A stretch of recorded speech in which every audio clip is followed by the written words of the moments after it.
Good evening audience. स्वागत है आपका मेरे यूट्यूब चैनल ड्रीम अचीवर में। मैं हूँ आपकी टीचर्स अन्यथा प्रजापति।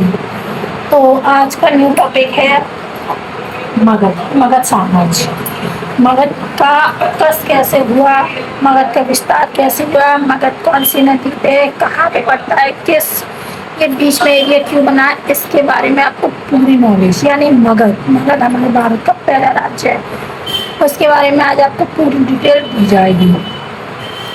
लेकिन मगध की इंफॉर्मेशन लेने से पहले आपको पुरानी इंफॉर्मेशन होनी चाहिए हिस्ट्री के बारे में, क्योंकि अगर हमें पुरानी नॉलेज होगी तभी हम आगे की नॉलेज को गेन कर सकते हैं। तो जाइए और पुरानी वीडियो को देखिए और इस वीडियो को प्रॉपर याद कीजिए, ठीक है। तो चलिए बात करते हैं हम मगध का साम्राज्य। तो मगध जो क्या है, मगध जो प्रदेश था हमारा नदियों के किनारे बसा हुआ था। उत्तर में उसके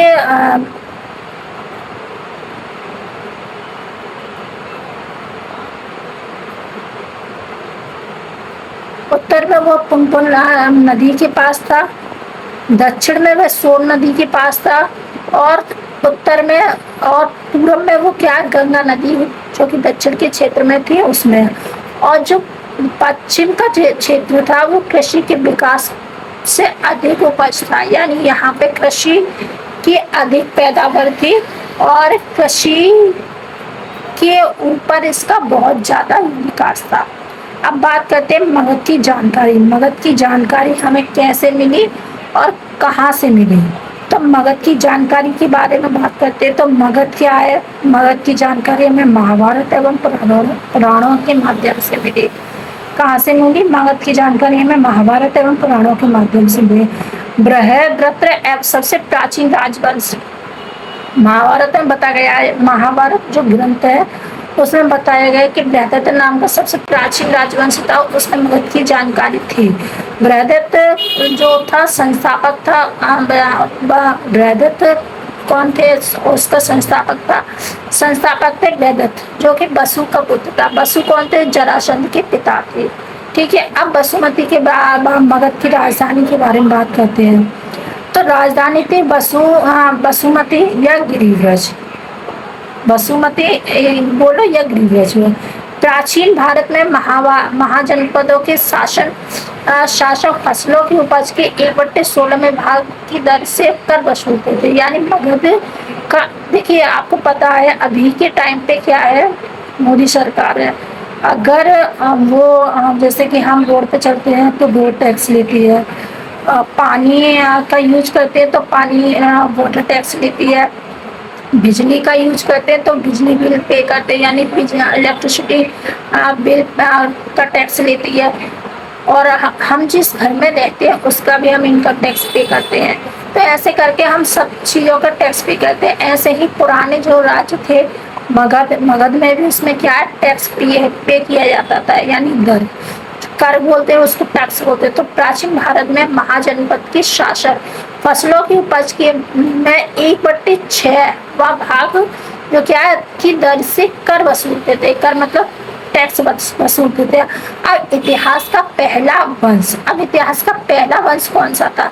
मगध जो था वो मगध का जो क्या भारत का पहला साम्राज्य था। अब इतिहास का पहला वंश कौन था? तो चलिए हम बात करते हैं इतिहास का पहला वंश। तो हर्यक वंश था, जो क्या था इतिहास का पहला वंश था।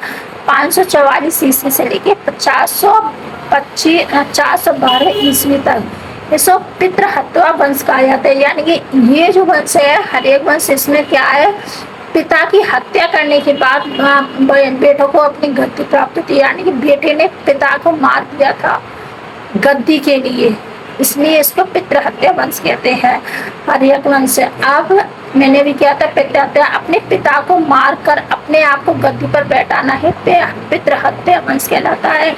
अब किसने स्टार्ट किया था पितृहत्या वंश?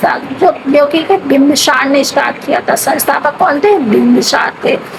जो कि जैन साहित्य में श्रेणी अंग विजय जैन साहित्य में श्रेणी अंग विजय और मगध में मिला था। यानी कि जो क्या था बिंबिसार तो उन्होंने जो क्या मगध का विस्तार जो किया था वो जैन साहित्य की श्रेणी में किया था, अंग विजय की श्रेणी में किया और मगध में इसको मिला लिया था जैन लोगों को। ठीक है, अब बिंबिसार ने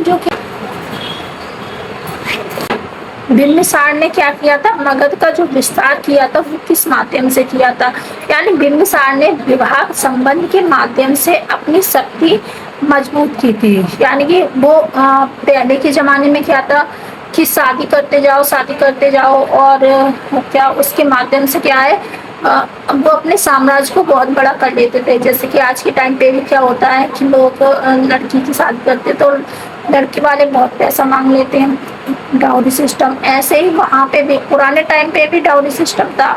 उसमें क्या है वो शादी करके तो लाते थे तो हाथी घोड़ा और जमीन वगैरह ये सब चीज दे देते थे।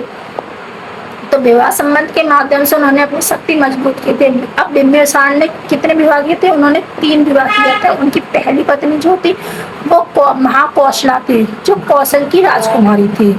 पहली यानी बिंबिसार ने 3 विवाह किए थे। वो पहली पत्नी थी महाकौशला की, जो कौशल की राजकुमारी थी, और उनकी जो दूसरी पत्नी थी वो थी लिच्छवी राजकुमारी, जो कि चेतक की पुत्री यानी हेलना छेलना के नाम से जाने। और उनकी तीसरी पत्नी थी जो हेमा या खेमा, ज्यादातर आपने नाम से सुना होगा हेमा या खेमा। ये मध्य देश की राजधानी थी।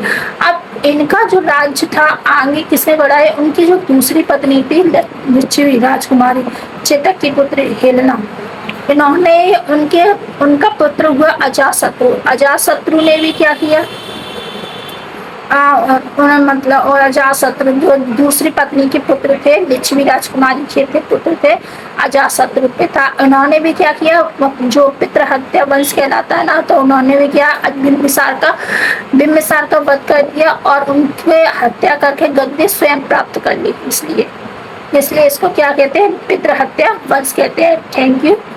अगर आपको वीडियो अच्छी लगे तो लाइक करें, सब्सक्राइब करें, शेयर करें। Thank you so much.